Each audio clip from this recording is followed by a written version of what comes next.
Hello and welcome back to the White Pew podcast. I'm ZM and it's Saturday the 20th of January 2024. That's right, you heard me right.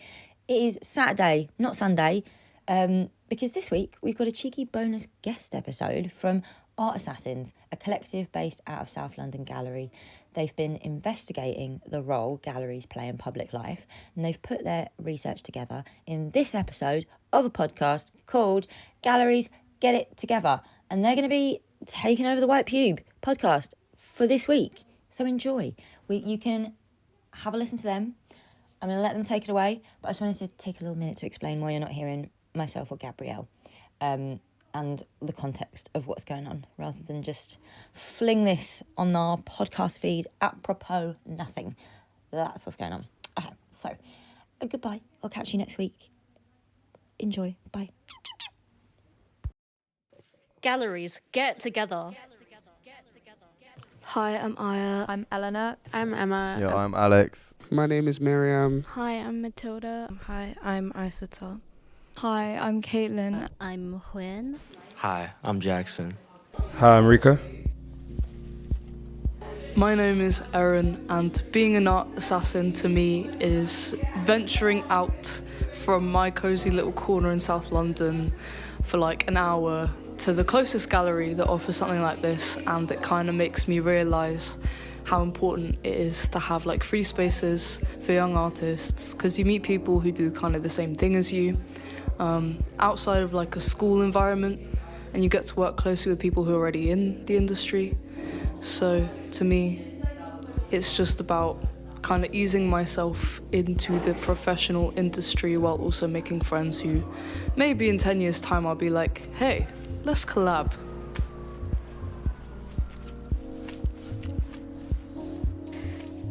Patria is a senior lecturer at the Department of Culture, Media and Creative Industries at King's College London. She is the author of The Making of Latin London, Salsa Music, Place and Identity, and co-author of Narratives of Migration, Relocation and Belonging, Latin Americans in London.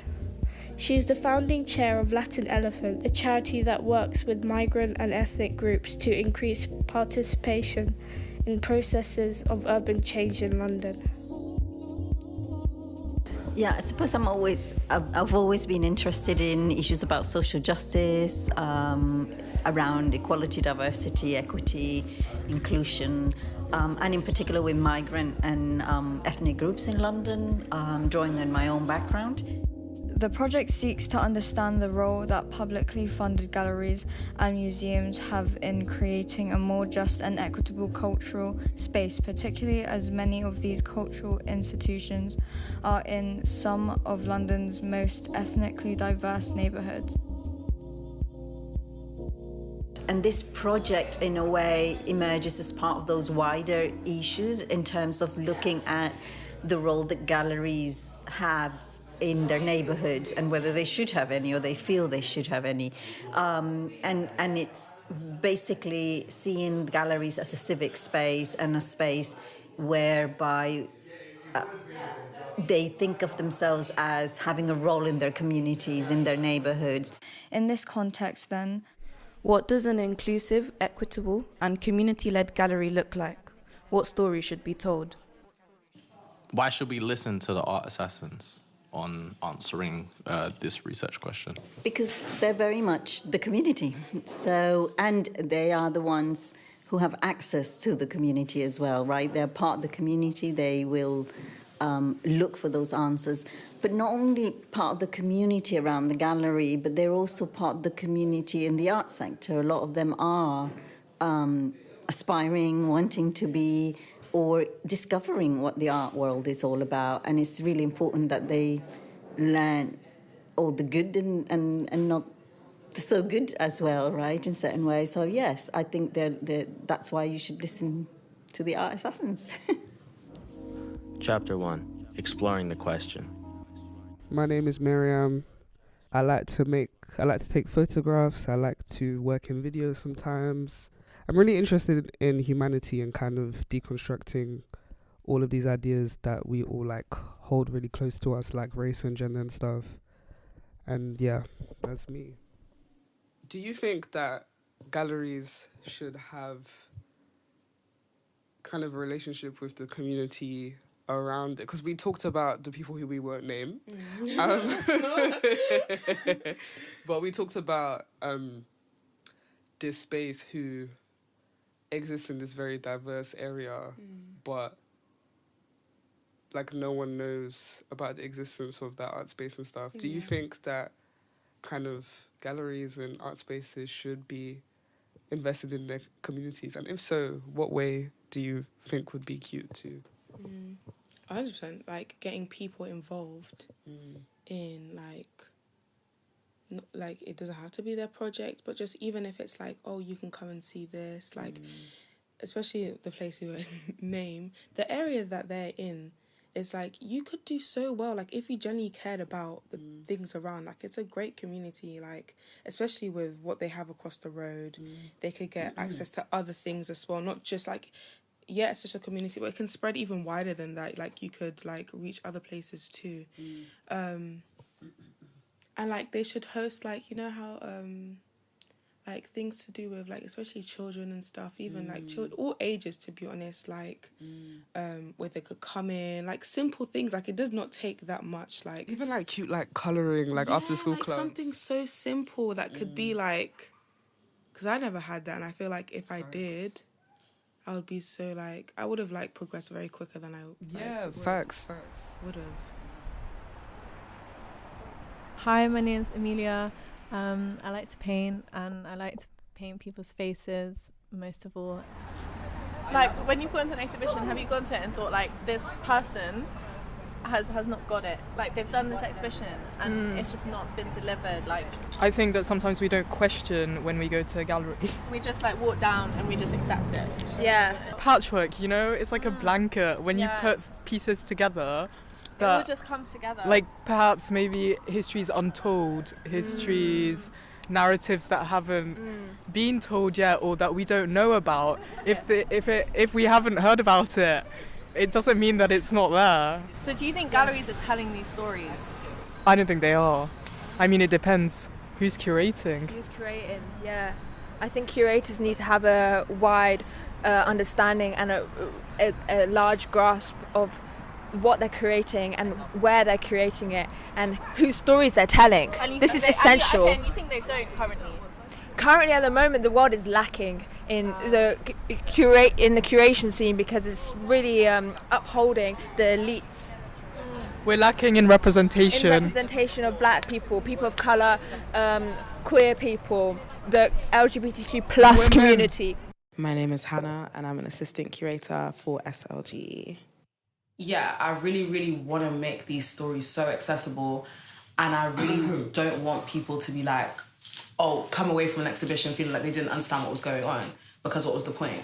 You could have, do you know what I mean? You could have gone to a library, read a book that didn't make sense, or that you could have done anything else, but you spent your time here, so at least take something from it.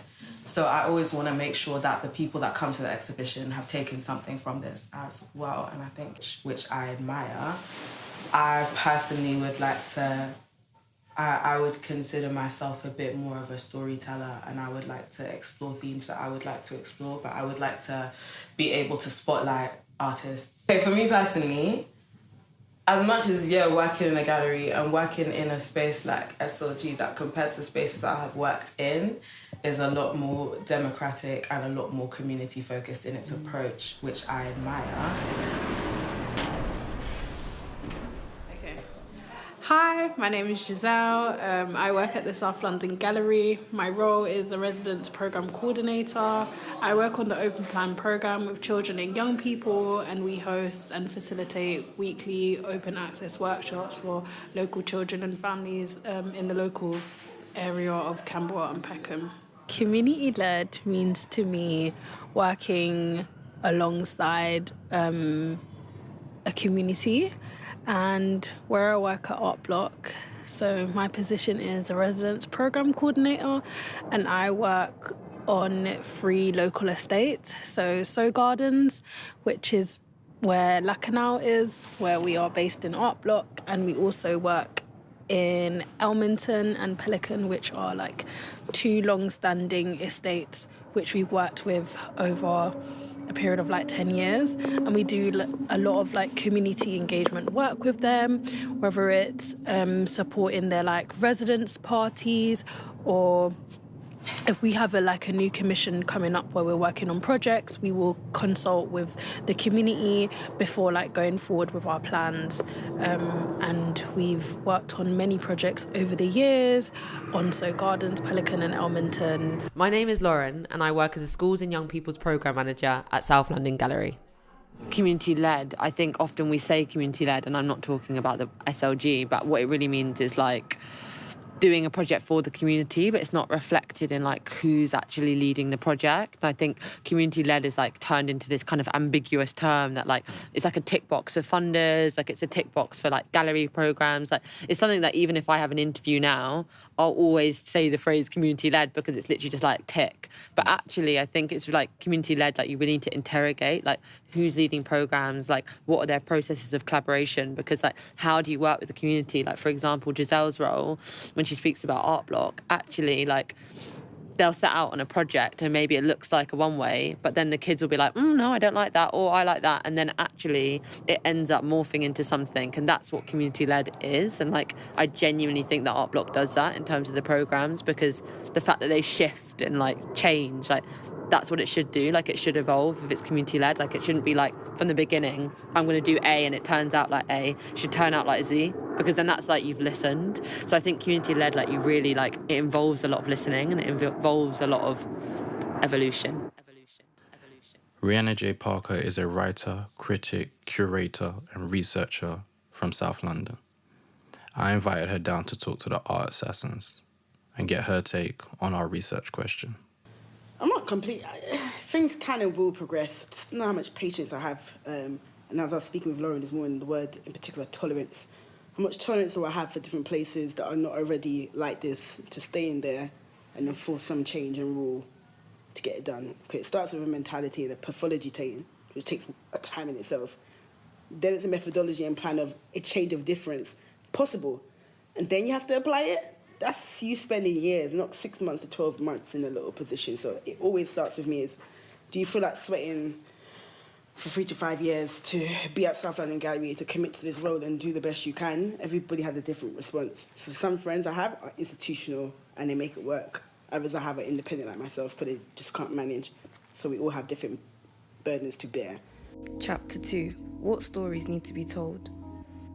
I guess we deconstructed keywords like inclusive, equitable and community-led and what they meant to us. I think it's important that as representing like a lot of minorities through this, we don't want to just have it in one moment just because a certain event is happening that centers the community, but to continue to talk about the struggles even after the supposed trend has died out, and fighting against that sort of performative representation and continuing the people's legacy, creating art by the people, for the people, from the people. I think that the stories that should be told are sort of stories of admiration and praising the community, and as well as highlighting staples within the community, such as shopkeepers or like African aunties or familiar strangers that you always see, and I guess that you're a quiet admirer of like their hard work, like people that you don't necessarily know but you always see them and they become a sort of constant within your life. Bar is really low. Like the bar is in hell. Agreed. Like the bar is in hell for art spaces and just any spaces. I've had conversations with staff and they've said that the SLG is cool and it's doing a lot more than other spaces, but that's the key phrase. It's just doing more than other spots. I think, obviously I also don't work at SLG, like I'm not staff or whatever, but from the outside it does kind of look like the SLG is open to kind of interrogating itself and to like experiencing an internal change. And I guess that's like the beginning, like that should be the beginning for every space. So it also just seems like the SLG is kind of at the start or like in motion. Chapter 3. What galleries need to do. I'm Huen, and I'm mostly like a visual artist. I used to focus mainly on pencil drawings, but I've been like experimenting a lot more with my coursework and also just personal projects. So I've expanded more into like painting with oils, acrylics, some digital illustration as well as like a lot of monoprinting. Do you think that the South London Gallery properly reflects Peckham as an area and properly represents this community? We're going right into it. We're joined by artists Barbara Magic and Josephine Chimay to discuss gallery spaces generally and South London Gallery's place in the local community. Oh, Lord. Okay, let me sit down for this. Okay, okay, so... No. Just say, simply put, no. I feel like there's an effort being made. I don't think they're there yet. Like this show, the show that's on now, I think is a good start. And also like some of the other shows that they've had with, I think Rita Keegan. That was the first time I entered South London Gallery. And I've lived here for many, many years. Over 20 years I've lived here. I never really felt that I could enter or be a part or anything really. It was just a building that I was like, what's going on there? I didn't really know what was happening or really felt called to come in or enter or welcome to enter. So yeah, like I guess living here for, like growing up here, living here, born, bred, there was a lot of anger towards gentrification and buzzword, gentrification and the changes, and like I was just like really there was a lot of rage to how things were changing and seeing people like leave the area and all these things, and I had to kind of like come to terms with that and say, okay, if I'm not happy with this, what can I do? So I've personally had a mission of like interjecting myself in the area into these institutions and saying that I'm here. I would like to work with you, or even like email, like I emailed Dulwich Picture Gallery, just different galleries, different institutions, to sort of like put myself and insert myself in the area. I'm Erin and I mainly do like theatre and film, but the thing is that I make props and like do digital art, so it kind of helps with like advertising the shows that I do and things that I'm part of, and like I can add graphics and stuff, which is kind of cool. Yes, we are recording. Hello. Can you please introduce yourself and kind of what you do here?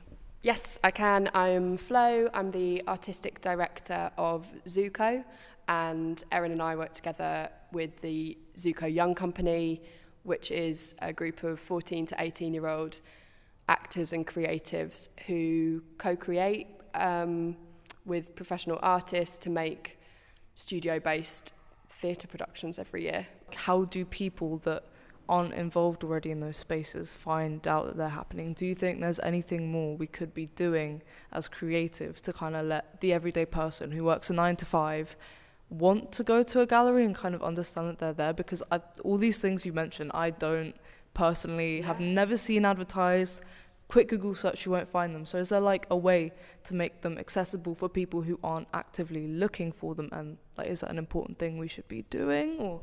Well, yeah, I think if we think that we're making art only for our mates or only for the people who look and sound like us, we're making art for a really limited amount of people, especially in Croydon. Like, you know, if we're saying, oh, well, it's on this website that you have to know about in order to find out about it, I think that there's a lot that people my age, so I'm like a decade older than the Young Company, can learn from younger people about how to innovatively and creatively engage audiences online. I think we're all a bit traditionalist with how we do that.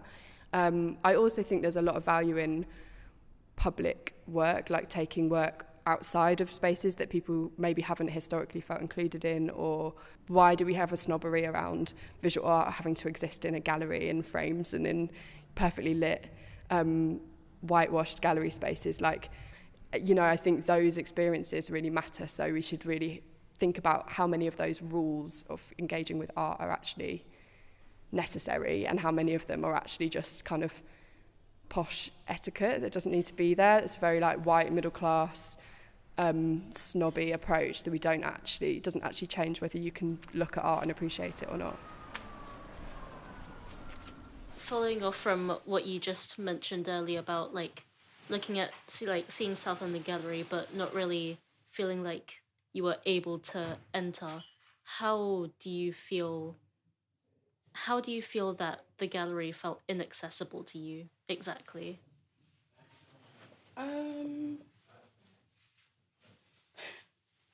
Yeah, I would walk by and I would just see like loads of white people, and I'm like, oh, is this a space where there's all kinds of different kinds of people here? And I don't know, it's so weird because the building is like here and then it goes in and then, I don't know, it just didn't feel, it might be my own also like not having the confidence to just walk in spaces. I had to grow that, even like going to art galleries. Like I go to loads of exhibitions and I don't really see myself in these spaces. Very few people go there. So it's also, I guess, getting people in the area comfortable going into the gallery and making them feel comfortable by going to them, not waiting for them to come to you. So I feel like outreach is a really important aspect of getting people to engage with the gallery space. Yeah. How important is art galleries in... How relevant? How relevant? In the 21st century. I think all spaces to enjoy art is relevant, and galleries happen to be one of them.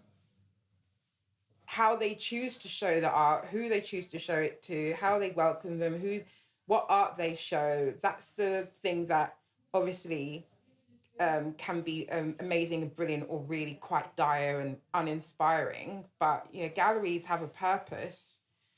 A gallery isn't something that is evil. It's just because they have loads of money. There could be small galleries that are very disingenuous. I just think that it's important to kind of not paint all galleries as out of touch and not for all different types of people, and that's not really true because they're not all the same.